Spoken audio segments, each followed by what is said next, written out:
Hello बच्चों, कैसे हो आप लोग? सब बढ़िया।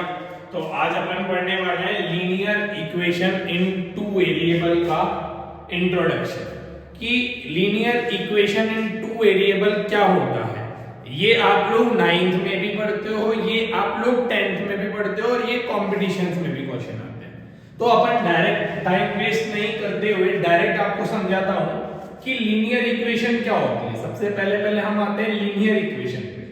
देखो, लीनियर इक्वेशन का मतलब होता है ऐसी इक्वेशन जिसकी डिग्री 1 हो। ऐसी इक्वेशन जिसकी डिग्री 1 हो, मतलब ऐसी वैल्यू जिसकी जो पावर आ रही हो ना, वो कितनी आ रही हो? 1 आ रही हो। जब ये टू वेरिएबल में आ रही होती है, दैट मींस इसके अंदर दो वेरिएबल प्रेजेंट है। वो कोई से भी हो सकते हैं, ए और बी हो सकता है, एक्स और वाई हो सकता है, P और Q हो सकता है, S और T हो सकता है, एनी कोई सा। और साथ में कुछ कांस्टेंट्स लगे हुए होते हैं, प्लस C हो सकता है, मल्टीप्लाई में कोई कांस्टेंट हो सकता है। जैसे कि अपन जो जनरल लीनियर इक्वेशन पढ़ते हैं वो किस फॉर्म में होती है? ax plus by plus c equal to 0 की फॉर्म में होती है। आप लोग जो जनरल लीनियर इक्वेशन पढ़ते हो वो ax plus by plus C equal to 0 की फॉर्म में होती है। लीनियर इक्वेशन का मतलब होता है कि उसकी डिग्री 1 है। डिग्री कितनी है? 1 है, ये ध्यान रखना।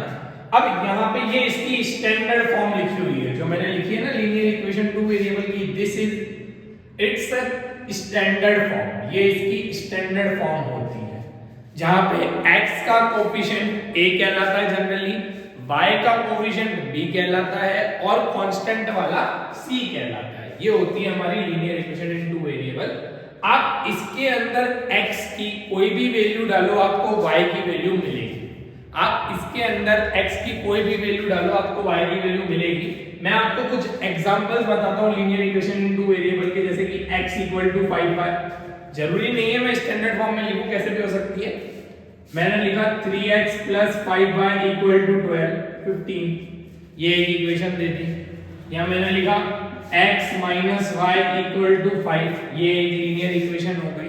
तो इस तरीके से बहुत सारी इक्वेशंस होती हैं, कुछ भी हो सकता है, बस x y या फिर a b या p q या s t कुछ भी उसके अंदर होना चाहिए, ये लीनियर इक्वेशन होती है। इसका जो ग्राफ होता है लीनियर इक्वेशन का ग्राफ, वो जनरली स्ट्रेट लाइन होता है। कैसा ग्राफ बनाती है एक लीनियर इक्वेशन? हमेशा स्ट्रेट लाइन ग्राफ बनाती है। देखो नाम से पता पड़ रहा है लीनियर, लीनियर मतलब सीधा।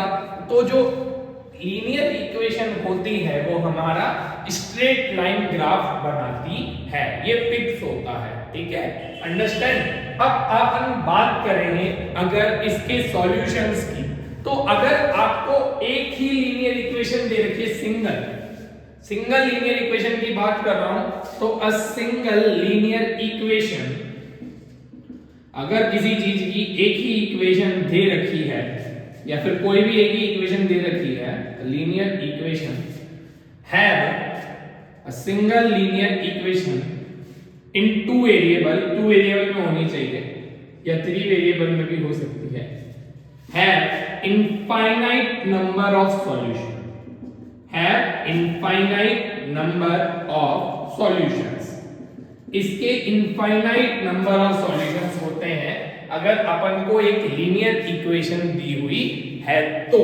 समझे कि कोई लीनियर इक्वेशन दे दी तो उसके कितने सॉल्यूशन हो सकते हैं? Infinite.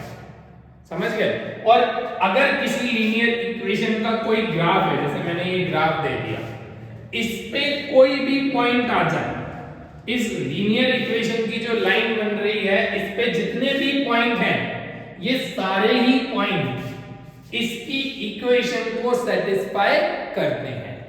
All the points lie on it's graph, अगर उसी इक्वेशन का ग्राफ है तो सेटिस्फाई द इक्वेशन, तो वो सेटिस्फाई करेंगे उससे बनने वाली इक्वेशन को, या इक्वेशन से जो ग्राफ बना है उस पे जितने भी पॉइंट्स आ रहे हैं वो सारे के सारे पॉइंट्स उस इक्वेशन को क्या करेंगे? सेटिस्फाई करेंगे। ये होती है आपकी लीनियर इक्वेशन। जैसे कि फॉर एग्जांपल मैंने बोला एक लाइन है x plus Y equal to K, x plus Y equal to K है और 2,3 जो है वो इस लाइन को सेटिस्फाई कर रहा है। x plus Y equal to K को सेटिस्फाई कर रहा है कौन सा वाला पॉइंट 2,3 या इसके ग्राफ पे आ रहा है।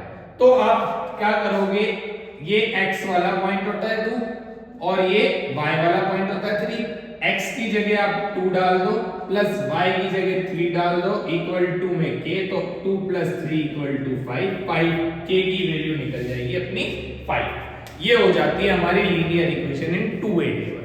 अब कभी कभी क्या होता है, कभी कभी अपन को एक इक्वेशन ना देके दो इक्वेशन दे देता है, 2 इक्वेशन।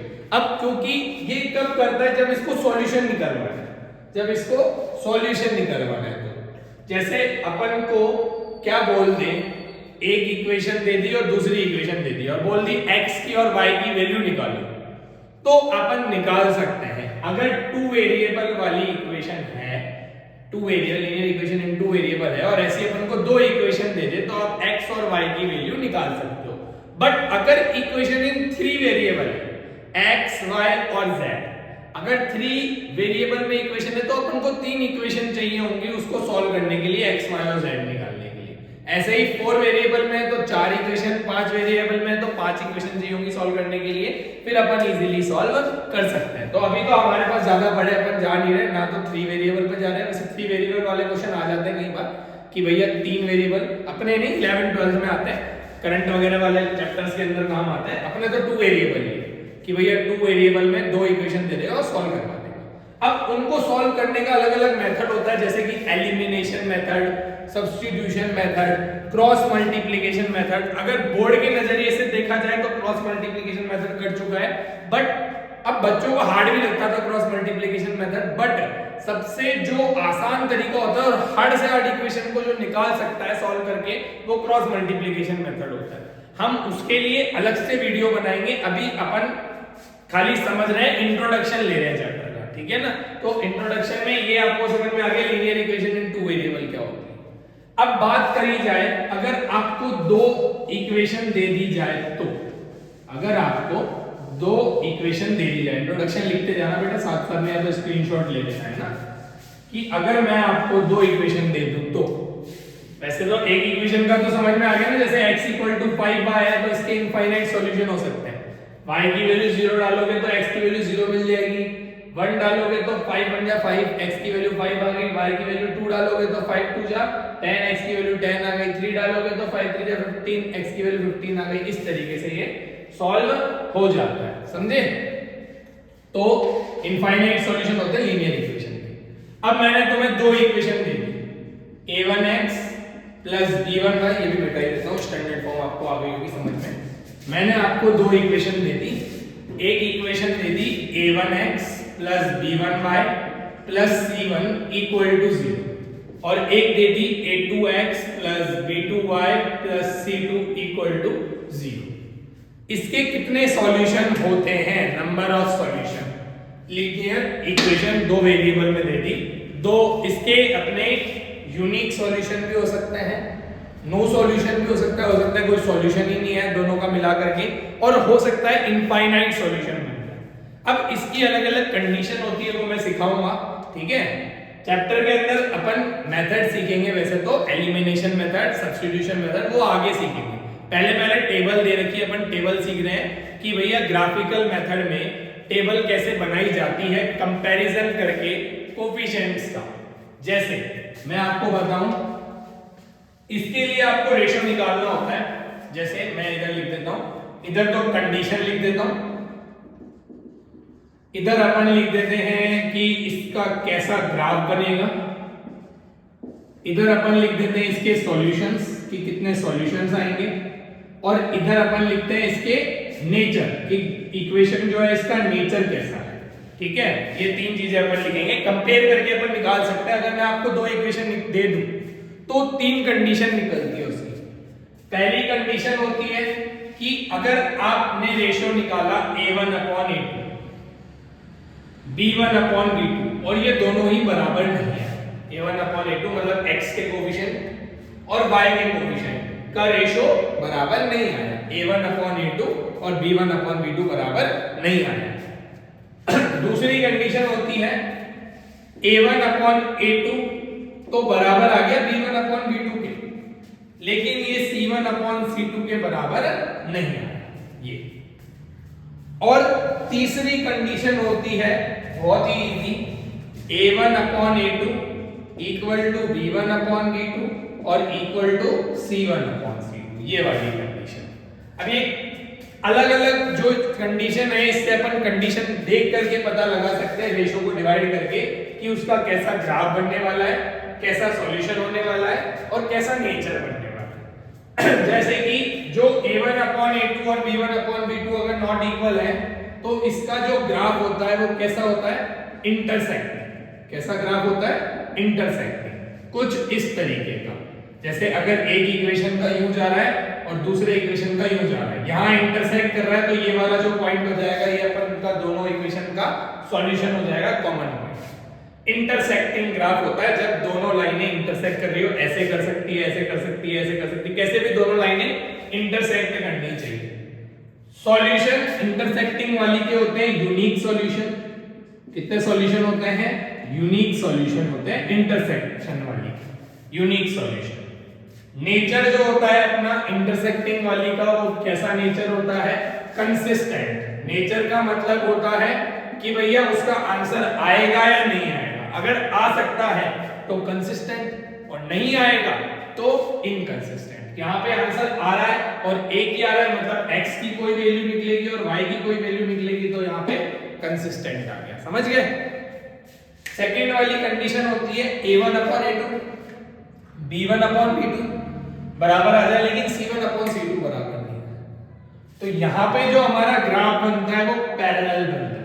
कैसा बनता है, पैरेलल। पैरेलल मतलब जैसे एक लाइन यूं जा रही है, दूसरी लाइन यूं जा रही है, तो दोनों टकराएंगे ही नहीं। टकराएंगे ही नहीं तो इंटरसेक्ट नहीं करेगी तो कोई कॉमन पॉइंट ही नहीं आएगा। कॉमन पॉइंट ही नहीं आएगा तो उसका सॉल्यूशन ही नहीं होगा। मतलब इसका जो सॉल्यूशन होता है वो कैसा होता है, नो सॉल्यूशन। ये नो सॉल्यूशन की कंडीशन हो गई हमारी। कैसी कंडीशन हो गई, नो सॉल्यूशन की। समझ गए, ये हो गए सॉल्यूशंस। इसके नो सॉल्यूशन होते हैं अगर a1/a2 b1/b2 बराबर आ जाए और c1/c2 बराबर नहीं है तो हम बोलते हैं नो सॉल्यूशन है। और सॉल्यूशन ही नहीं आ रहा तो इनकंसिस्टेंट हो जाएगा, इनकंसिस्टेंट हो गया। समझ गए। आ गया, आगे अपन बढ़ते हैं। तीसरी वाली कंडीशन कौन सी होती है बेटा, जब a1/a2 b1/b2 और c1/c2 ये तीनों ही इक्वल आ जाए। जब तीनों इक्वल आ जाते हैं a1/a2 b1/b2 और c1/c2 तो यहां पे ग्राफ बनता है कोइंसिडेंट। कैसा ग्राफ बनता है, कोइंसिडेंट। कोइंसिडेंट का मतलब बच्चों को समझ नहीं आता उसको। कोइंसिडेंट का मतलब होता है जैसे ये ग्राफ था ये वाला, इसी के ऊपर ही दूसरा आ गया। मतलब ये दोनों इक्वेशन अलग थी ही नहीं, एक ही थी। जैसे एग्जांपल अगर मैं आपको इस इक्वेशन का बताऊं, 3x + 6y = 12 दे रखा है और मैं लिख दूं x + 2y = 4, तो ये क्या दोनों इक्वेशन अलग अलग है या एक ही है? मैंने तुमको अलग अलग दी है, तुम बताओ एक ही है कि अलग अलग है? सोचो सोचो। अरे एक ही है। कैसे एक ही है? अगर ऊपर वाली में 3 कॉमन लेते, मान लो इन दोनों में 3 कॉमन लेते, ये आ गया 3 कॉमन, अंदर बचेगा x + 2y = 12। ये 3 चला जाएगा डिवाइड में तो 3 से 12 कट जाएगा, 4 बार कितना आ गया, x + 2y = 4। तो इक्वेशन तो एक ही हो गई ना, बट कंफ्यूज करने के लिए दो अलग अलग देखे। तो इस वाली कंडीशन में कोइंसिडेंट ग्राफ बनता है क्योंकि वो एक ही लाइन होती है इसलिए। तो इसके एक ही लाइन है, अगर अभी मैंने इससे पहले समझाया तुमको, अगर एक ही लाइन है तो कितने सॉल्यूशन, इनफाइनाइट मैनी सॉल्यूशन। इसके कितने सॉल्यूशन होते हैं, इनफाइनाइट मैनी सॉल्यूशन। समझ गए, ये हो गया।